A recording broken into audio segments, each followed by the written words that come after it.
Welcome to our podcast, It's About Payroll. We're your hosts, Brian Escobar and Walter William Duncan III.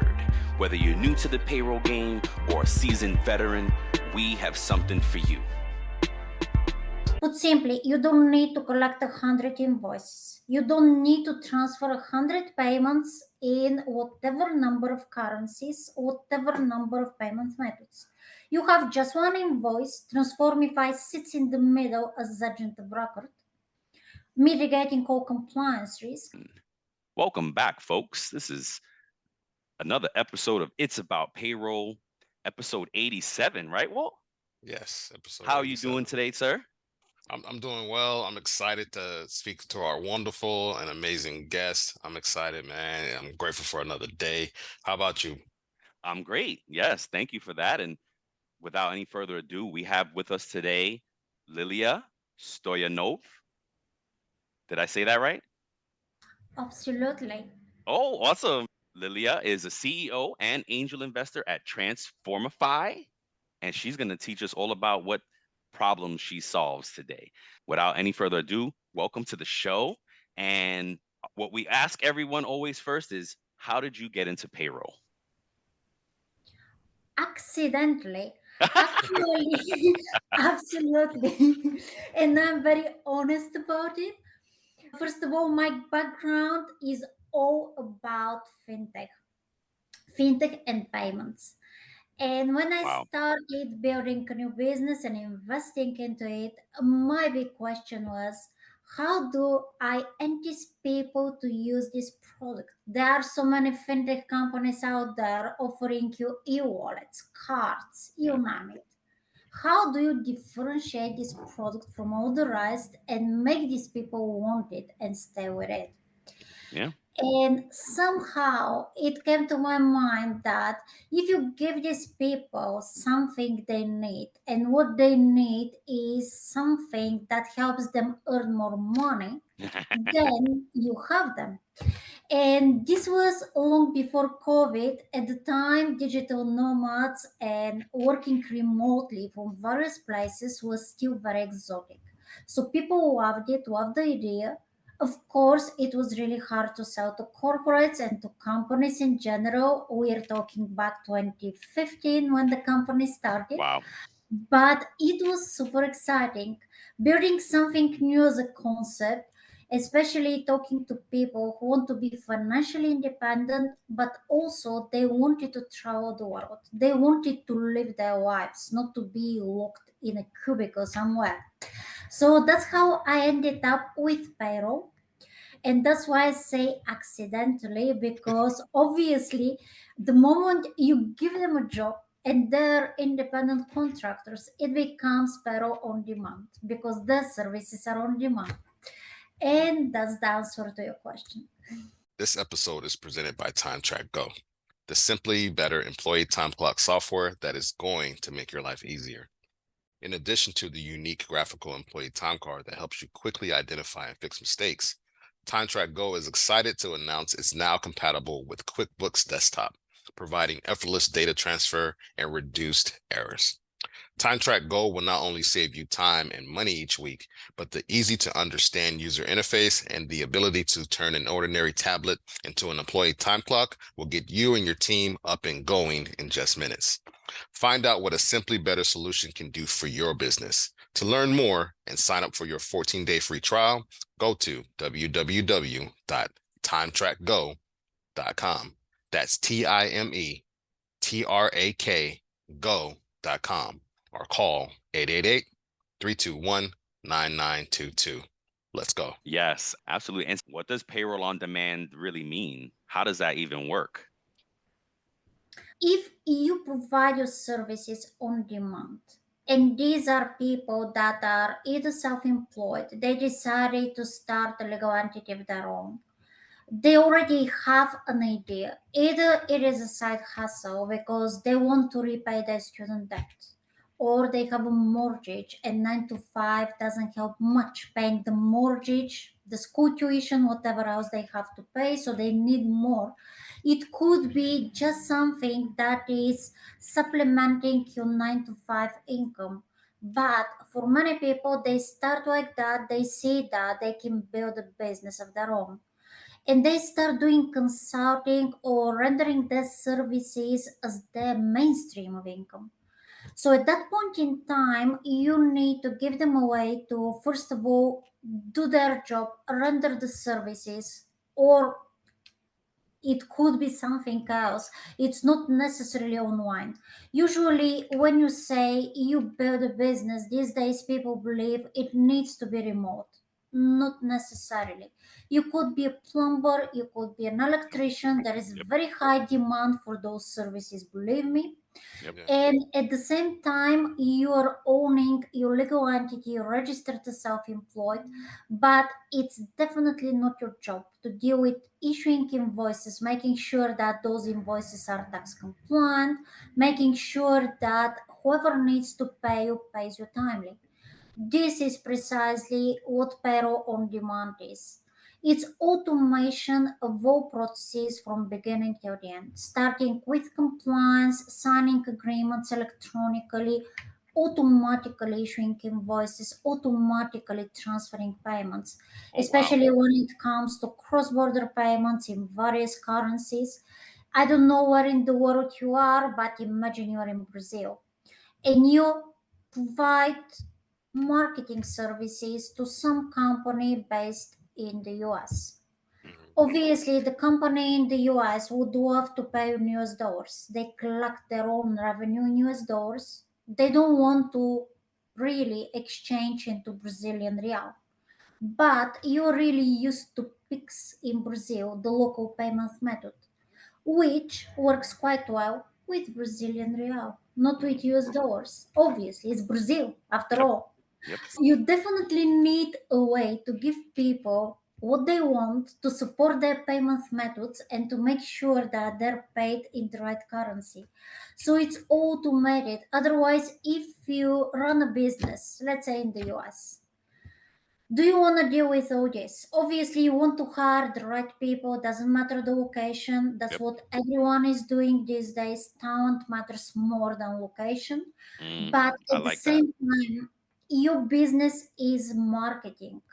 Your business as a marketing agency is not to support multiple payment methods, collecting voices from all the people you work with across the globe, make sure those invoices are tax compliant, they're correct, and then good luck with exchanging into any currency because you have one in Brazil, another one in Mexico, a third one, let's say, in India, a fourth one in the UK.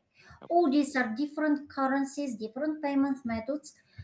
It's as a marketing agency, it's a waste of your valuable time. You can Mhm. sell more, you can make more money.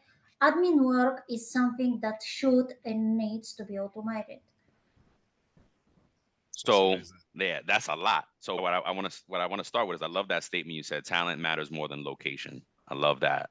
Now, does I'm getting the service from you. Do I just click a button? Everything's automatic, but what bring us in a little deeper on how it works, some like how the steps happen. I know you said you set up the contract, everything is agreed upon and it's all automated, but what triggers the payment, right? How Mhm. do you get to approve the payment before it's paid out, or you pre-approve? You know what I mean? You are absolutely right guessing click of a button. Imagine you run a business and you need to pay 100 freelancers. Mhm. What you do, first of all, you upload one file with those 100 people. Imagine 100 people getting an email. Your data privacy compliant account with Transformify has been created. Please log in. Usually, if you don't have as a business the invoice details, you don't know what payment method they prefer, you don't have, let's say, their bank details Yeah. if they opt to be paid via bank transfer, you may simply wait for them. It's a single action. They need to provide their invoice details. They need to choose a payment method out of many. We support a growing number of payment methods across the globe. And that's it. The moment you upload those payments, the very first time you do it, these people automatically have their accounts ready. They're populated with all the information you have provided. The payments are created at the very same time.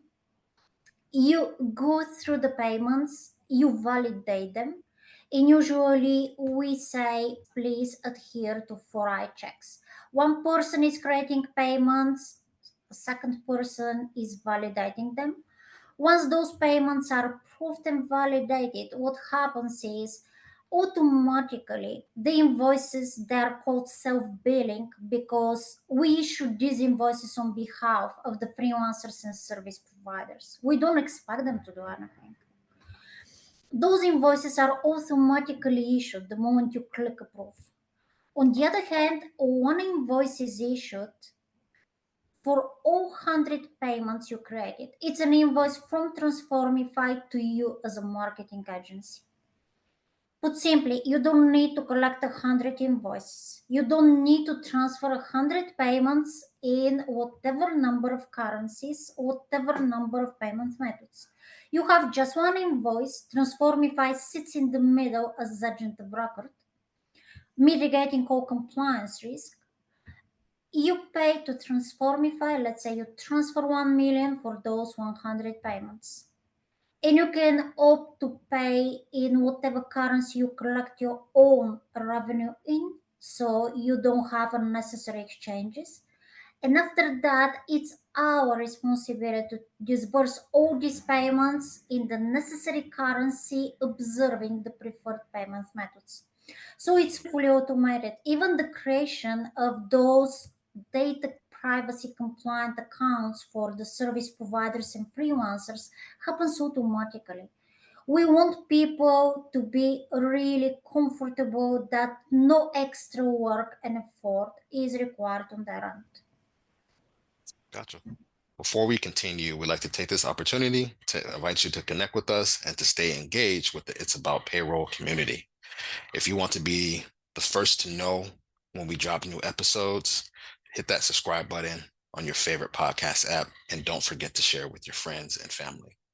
If you enjoy more exclusive content, head to it'saboutpayroll.io. We've got 3 new exciting shows for you. It's About Your Paycheck, which caters to the employee. Safe Talk, which is a safe space for professionals like you and myself to have those tough conversations. And the News Pod, which we keep you informed and updated on the latest happenings in the world of payroll, finance, HR. Thank you for being a part of this journey. Now let's jump back in and discover the power of payroll.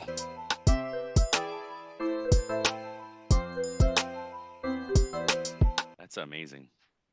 Now you said something that how do you what about the exchange rates? What if the dollar amount change and you need to pay more to cover the 100 invoices? Does it just pull more money out, or how does that work? Normally, what we do is every 15 minutes we pull the exchange rate, and it's the exchange rate against any currency pair. So let's say you opted to pay in US dollars. At the same time, we need to transfer payouts to the freelancers in whatever number of currencies because they opted to be paid in their local currencies. Yep. At that point in time, we collect US dollars and we convert that amount into the local currency automatically. Usually, it's the payment providers we have API integrations with that take care of all those conversions, making sure that US dollars are converted into any local currency, applying the correct exchange rate all the time. Wow. Wow, that's amazing. Yeah, do you have a target, like a company size that you like, that works best, that fits well? I would say our target are companies that have at least 250 employees, freelancers, contractors, because we have a variety of modules, and there are some modules that are used to manage your entire team. They could be also on payroll employees, not just freelancers and contractors. We have HRMS module, which helps you manage the entire team, sign agreements with them, run assessments, and the like. The bare minimum is 250 if it is considered from the point of view of our sales team and marketing team. But if you have fewer than that and you knock on our door, believe me, we won't turn you down. We'll usually listen to you, we'll ask you what really you need, and if we believe that any functionality we offer will help you sort out any issues on your end, we'll be more than happy to onboard you and to work with you as your business grows. But ideally, I would say would be targeting companies that are between 250 to 5,000 people. Nice. Oh, Wow. so you have a limit at 5,000? No, of course, we deal with enterprises all the time. Okay. But if we consider that size, it's ideal from a different point of view. Right. Usually, companies that have more than 5,000 people have very complex processes when it comes to signing agreements, onboarding new vendors, and the like. So, signing an agreement with an enterprise might take 6+ months. Gotcha. While signing a company that has between 3,000 and 5,000 usually is about a month. So that's why we believe that our sweet spot is somewhere between 250 to 5,000. Very good. Awesome. Can I use it if only in the US, or does it have to be cross border, or can I use it if I wanted to just use it in the US or in one country? You can use it regardless of whether your team is based in just one country or you have people across 184 countries. At the moment, we have freelancers, independent contractors across the globe. The only countries we don't cover are those that are on a sanctioned list. Mm, At the moment, there are just 7 of them. So apart from that, we have the capability to automate the processes, transfer payments, etc. across all these countries. And it really doesn't matter if you're in the US and your team is locally in the US or you have a mix of people locally or cross borders. It works equally well. The only, I would say, limitation in this case is if you want all these people to be using their own languages, in such case, it may take us time to have localization in whatever language you need. It's a matter of agreement between the parties. Our standard version, the vanilla version, is always in English, and the support is in English as well. amazing. Amazing. Could you speak to some of the common challenges? There have been many, believe me. Mhm. Since the very beginning, it was super hard to convince companies that remote working and working specifically with freelancers, independent contractors across borders is something that adds value to them. It was like that till COVID. Most businesses complain about COVID. In our case, it simply shifted the mindset of everyone, making it extremely easy for us to explain okay, this is the value added there. And at the moment, you have no other choice. Everyone is at home. And you need a way to find these people, manage them. So, till 2019, the biggest challenge was to explain the concept and to really convince people in the added value. After that, the challenge became mostly the very, very fast moving environment. There are two wars at the moment, one in Israel, another one in Ukraine. There is a recession, there is super high inflation across the globe in most countries, and this is happening in the span of 2 3 years. It's unprecedented. Yeah. Usually this happens, but it doesn't happen in such a short period of time. So now the biggest challenge is to always adjust because our business is growing super fast. We can't complain, we don't have the right to. For this year, we project and probably will exceed it. It is 250% profit and revenue growth. There are very few businesses that could say that. But at the same Congratulations. time, it's very hard to understand what those businesses, our business customers, what do they need. Now they face challenges, they need to cut their own costs. Of course, when cutting costs, they're cutting anything that is not absolutely necessary. It's normal, that's why. So we need to make sure that what we offer to them is their bread and butter. They can't live without. And that's not easy. It's not easy to understand. We serve many industries across borders, plus changing legislation, plus whatever else that's happening there. It's definitely not easy. Definitely not easy to understand what is the necessity at any given moment. Wow. Oh, thank you Amazing. for sharing that. Yeah. Do you know where your number, like your concentration is of customers and location and industry? I'm interested. What industry? What's the biggest industry you serve, and what's the biggest country you serve, or the most, not biggest, but pop volume?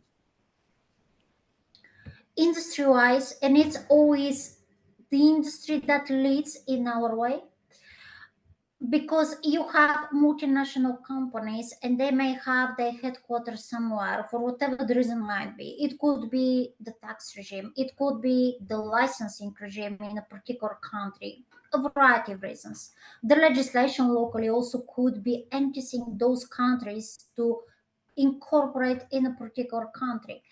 But looking at the variety of industries, there are industries that predominantly use the services of independent contractors and freelancers Mhm. due to seasonality, due to the fact that they work on a project basis. One is couriers on demand.